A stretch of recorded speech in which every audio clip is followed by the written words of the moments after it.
नमस्ते सदावत सले मातृभूमि जय हिंद। दोस्तों दिन भर क्या रहा स्पेस डिफेंस और इंटरनेशनल गलियारे से इस वीडियो में करके जान लेते हैं। दोस्तों पहले अपडेट की बात करते हैं तो भारतीय नौसेना को लेकर आ रही है कुछ खबरें सामने आ रही है जिसमें कहा जा रहा है कि भारतीय नौसेना बोइंग FA-18 ब्लॉक 3 और डैसॉल्ट एविएशन के राफेल मरीन में से किसी एक को अगले महीने चुन सकती है। आपको मैं बताना चाहूंगा कि 26 कैरियर बॉर्न ये जो फाइटर जेट्स है उन्हें गवर्नमेंट टू गवर्नमेंट रूट के तहत खरीदा जाएगा। दोनों ही कंटेंडर जिसमें कि बोइंग और डैसॉल्ट एविएशन है वे भारत के द्वारा बनी एयर टू एयर और एयर टू ग्राउंड मिसाइलों को लगाने के लिए तैयार हो चुके हैं।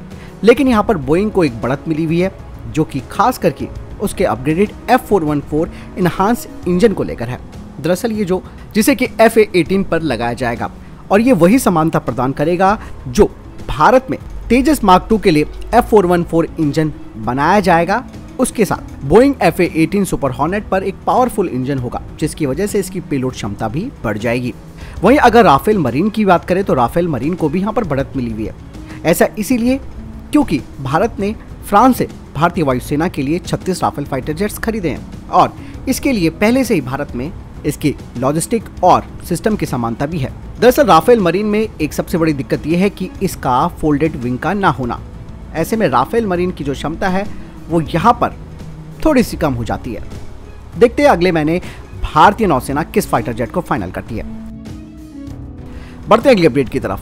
दोस्तों आर्मीनिया जहां भारत से Swati radar system, Pinaka multi barrel rocket launchers, anti tank missiles और 70 mark truck mounted artillery system के ऑर्डर दे चुका है। इसके बाद अब आर्मीनिया 2 भारतीय एयर डिफेंस सिस्टम का मूल्यांकन कर रहा है। आपको बता दें कि आर्मीनिया को मीडियम रेंज का एयर डिफेंस सिस्टम चाहिए जिसके लिए वो आकाश मार्क 1 और आकाश NG डिफेंस सिस्टम का मूल्यांकन कर रहा है और जल्द ही इसके ऑर्डर दे सकता है।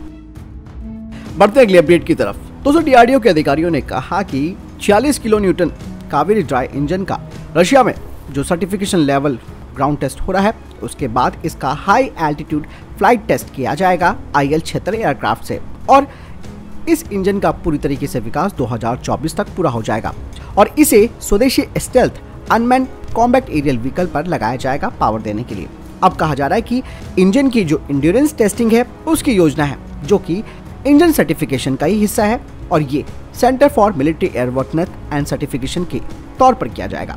यही नहीं, इसके अलावा अन्य दूसरे टेस्ट भी किए जाएंगे जो कि सर्टिफिकेशन की जरूरतों को पूरा करने के लिए होंगे। बढ़ते अगली अपडेट की तरफ। दोस्तों ब्राजीलियन मैन्युफैक्चरर टॉरस डिफेंस ने भारत की जिंदल डिफेंस के साथ एक गठजोड़ किया है जिसके तहत टॉरस 9 मिलीमीटर की पिस्टल भारत में बनेगी। इसके अलावा T4 5.56 into 45 millimetre carbine, 7.62 into 39 millimetre rifle और 9 into 19 millimetre sub machine gun भी भारत में बनेगी जो कि भारतीय आर्म फोर्सेस को ऑफर भी की जा चुकी है। आपको बता दें कि ये राइफल्स हरियाणा में तैयार होंगी। सबसे खास बात यह है कि यहाँ पर टॉरस ने ट्रांसफर ऑफ टेक्नोलॉजी भी प्रदान की है इनके क्रिटिकल पार्ट्स और कंपोनेंट्स के लिए। इसके अलावा इनके मैन्युफैक्चरिंग प्रोसेस, टेस्टिंग, मेंटेनेंस और प्रोडक्ट सपोर्ट भी यहाँ पर किया जाएगा। बढ़ते हैं अगली अपडेट की तरफ। दोस्तों जम्मू और कश्मीर पुलिस को 7 mine protected vehicles, 5 remotely operated vehicles, 260 ballistic shields और 18 अंडर व्हीकल सर्विलांस सिस्टम मिलने वाले हैं जो कि सुरक्षा और सर्विलांस को बढ़ाएगा स्पेशल ऑपरेशंस की काउंटर टेरर ऑपरेशंस में।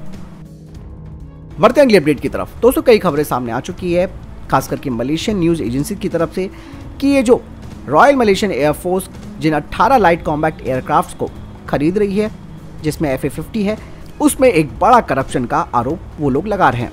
ऐसे में जो डिफेंस एक्सपर्ट्स हैं उन्होंने कहा कि मलेशिया का ये जो टेंडर और डील है इसे फिलहाल के लिए रोक दिया गया है वर्तमान सरकार की नीतियों को देखते हुए और अब नई जो सरकार वहां पर पावर में आएगी और वो इस टेंडर प्रक्रिया को फिर से शुरू कर सकती है।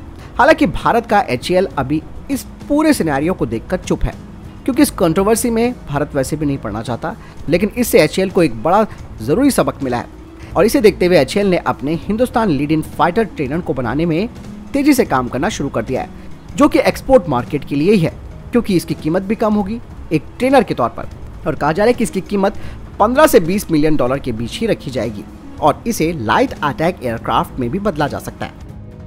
बढ़ते हैं अगली अपडेट की तरफ। भारतीय नौसेना ने तीसरे एडिशन सी विजिल 2022 की शुरुआत कर दी है और ये कोस्टल डिफेंस एक्सरसाइज 7,516 किलोमीटर की coastal line exclusive economic zone of India, जिसमें कि कोस्टल स्टेट्स और यूनियन टेरिटरी भी शामिल है। इस पूरे क्षेत्र को इस एक्सरसाइज में कवर किया जाएगा, जो कि मैरीटाइम सिक्योरिटी को मजबूत बनाएगा। फिलहाल के लिए ये डिफेंस अपडेट्स। मिलता हूं नई वीडियो के साथ। जानकारी कैसे लगी कमेंट सेक्शन में लिखकर जरूर बताएगा। मिलता हूं नई वीडियो के साथ। जय हिंद, वंदे मातरम।